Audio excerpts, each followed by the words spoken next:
I guide you to change YouTube profile picture on your mobile. So let's change the profile picture on YouTube. Firstly, let's open the YouTube here. And after opening there, it will take a moment for that. From there, you need to tap on you, which means your profile. So let's tap here. And there you need to go ahead into viewing your channel.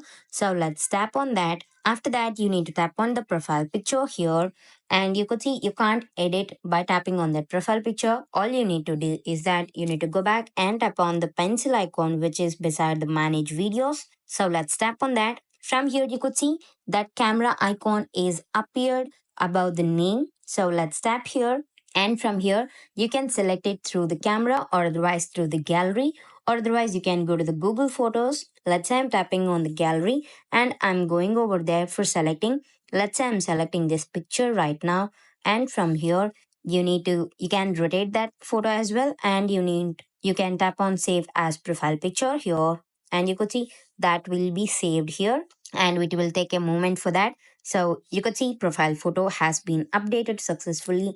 If you get back like this from here, you could see if you upload that will be visible like this. This is how you change YouTube profile picture on mobile. Thank you.